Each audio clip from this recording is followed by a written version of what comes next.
तो हफ्ते के आखिरी कारोबारी सत्र में भारतीय बाजारों के अंदर आज थोड़ा सा दबाव जरूर बनता हुआ दिखाई पड़ा। हालांकि इंटेंसिटी जो थी वो उतनी खराब नहीं थी, लेकिन हाँ फिर भी एक शेयर की तेजी के सामने दो शेयर बिकवाली में कामकाज करते हुए दिखाई पड़े। ये पूरा हफ्ता ही इस तरह से रहा। अगर पूरे हफ्ते के आंकड़े आपके सामने रखे जाए तो इस हफ्ते के अंदर बाजार में बहुत ज्यादा कोई फायरवर्क होता हुआ नहीं दिखाई पड़ा। In fact mid cap small cap में तो एक सीवियर डैमेज इस पूरे वीक के दौरान हमने देखा। चाहे निफ्टी हो, सेंसेक्स हो, निफ्टी बैंक हो, मिड कैप हो, स्मॉल कैप हो, सब में ही बिकवाली का दौर जो है उस पूरे हफ्ते के दौरान बनता हुआ दिखाई पड़ा। आंकड़ों के लिहाज से सबसे पहले तो आपके सामने निफ्टी और निफ्टी बैंक के नंबर दिखाई पड़ेंगे, जहां पे प्रेशर रहा। तो सेंसेक्स में करीब करीब 1% ही बिकवाली देखने को मिली, निफ्टी करीब 1-1.5% नीचे रहा। इसके अलावा अगर मिड कैप इंडेक्स की बात करें तो वहां पर भी 1% के आसपास की बिकवाली देखने को मिली, 2.5% नीचे रहा स्मॉल कैप इंडेक्स, और करीब करीब 1% के आसपास की बिकवाली के साथ निफ्टी बैंक बंद होता हुआ दिखाई पड़ा। इसके अलावा इस पूरे हफ्ते में निफ्टी के जो टॉप गेनर रहे वो भी आपकी स्क्रीन पर आएंगे, कहां पर आज इस हफ्ते में खरीदारी बनते हुए दिखाई पड़ी। तो एनटीपीसी स्टार परफॉर्मर रहा, 9% की तेजी, श्रीराम फाइनेंस 9% ऊपर, आयशर मोटर करीब करीब 8% ऊपर, 6% ऊपर, हिंडाल्को करीब करीब 8% की तेजी के साथ बंद होता हुआ दिखाई पड़ा।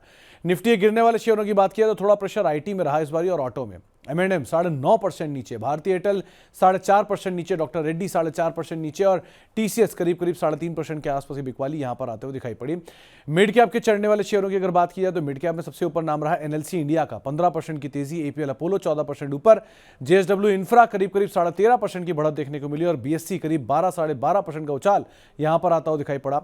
मिड कैप के गिरने वाले शेयरों की अगर बात की जाए तो सबसे ज्यादा प्रेशर रहा भारत डायनेमिक्स में 8% नीचे, बायोकॉन 8.5% नीचे, फर्टिलाइजर एंड केमिकल ट्रावेनकोर 6.5% नीचे, और ओरेकल फाइनेंशियल 6.5% की बिकवाली यहां पर भी आते हुए दिखाई पड़ी। स्मॉल कैप साइड पर जहां खरीदारी देखने को मिली उसमें सबसे ऊपर नाम है मन्नापुरम फाइनेंस का 13% ऊपर, पिरामल फार्मा 12% ऊपर, CESC 12% ऊपर, और आरके फोर्जिंग करीब करीब 12% का उछाल यहां पर भी आता हुआ दिखाई पड़ा। गिरने वाले शेयरों की अगर बात की जाए सबसे ज्यादा प्रेशर कहीं देखने को मिला तो उधर क्रेडिट एक्सिस ग्रामीण 10% नीचे, नेटको फार्मा खराब नंबर्स के बाद से लगातार बिकवाली, सिग्नेचर ग्लोबल 7% नीचे, और तानला प्लेटफॉर्म 6% बिकवाली यहां पर भी आते हुए दिखाई पड़ी।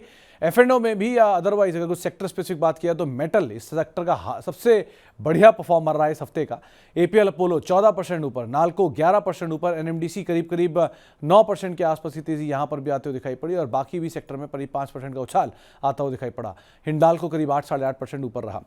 इसके अलावा आप मेटल के बाद अगर किसी और सेक्टर की बात करें तो एनर्जी इंडेक्स भी 3-3.5% ऊपर रहा, इसमें NLC 15% ऊपर रहा, JSW एनर्जी 14% ऊपर, CSC 12% ऊपर, और कैस्ट्रॉल करीब करीब 10% से ज्यादा की तेजी यहां पर भी आते हुए दिखाई पड़ी। इस पूरे सेक्टर में 3.5% के आसपास का उछाल बनता हुआ दिखाई पड़ा। PSU बैंकिंग अच्छी वैल्यू भी है और वैल्यू बाइंग भी हो रही है, जहां पर यूनियन बैंक करीब 6% ऊपर, बैंक ऑफ महाराष्ट्र 4% ऊपर, बैंक ऑफ बड़ौदा 2.5% ऊपर, और बैंक ऑफ इंडिया करीब करीब 2.5% के आसपास की तेजी यहां पर भी बनते हुए दिखाई पड़ी। तो एक अच्छी तेजी इस पूरे स्पेस में भी बनी हुई है। इसके अलावा रियल्टी इंडेक्स भी 1.5% चला, इसमें लोधा करीब 6% ऊपर रहा, शोभा डेवलपर करीब करीब 2.5% ऊपर, DLF 2.5% ऊपर रहा, और गोदरेज प्रॉपर्टी भी 1.5% के आसपास की बढ़त के साथ बंद होता हुआ दिखाई पड़ा। अच्छी खरीदारी यहां भी देखने को मिली, लेकिन इस सेक्टर इस पूरे इस हफ्ते में जहां पर थोड़ी सी अंडर परफॉर्मेंस आते हुए दिखाई पड़ी, थोड़ा बहुत प्रेशर रहा, वो आपको IT स्पेस पे दिखाई पड़ेगा, जहां पे थोड़ा बहुत दबाव बनता हुआ दिखाई पड़ा, और बाकी भी जो सिलेक्टिव सेक्टर्स हैं उनमें ऑटो एक बड़ा नाम है जहां पे प्रेशर देखने को मिला। ऑटो में TVS मोटर करीब 3% नीचे, सेक्टर ही 2.5% टूटा, और उसमें TVS 3% नीचे, मारुति 3% नीचे, भारत फोर्ज 2% नीचे, अपोलो टायर करीब 1% नीचे, और साथ साथ M&M जैसे नाम भी थे जो कि भारी बिकवाली के साथ बंद होते हुए दिखाई पड़े।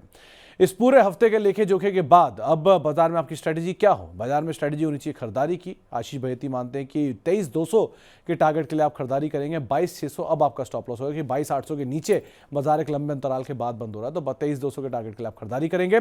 निफ्टी बैंक में भी खरीदारी करके चलने की राय ही आपको दी जा रही है, जहां पे जो टारगेट रहेंगे 49,700 के रहेंगे, और 48,600 के स्टॉप लॉस साथ आप यहां पर भी खरीदारी करके चलेंगे। लेकिन अगला हफ्ता क्रूशियल वीक है, क्योंकि एक हफ्ते में एक दिन की छुट्टी भी है, एक्सपायरी भी है, फिर आगे ऑटो सेल्स के नंबर भी हैं, ऐसे बहुत सारे बड़े बड़े इवेंट आने वाले हैं।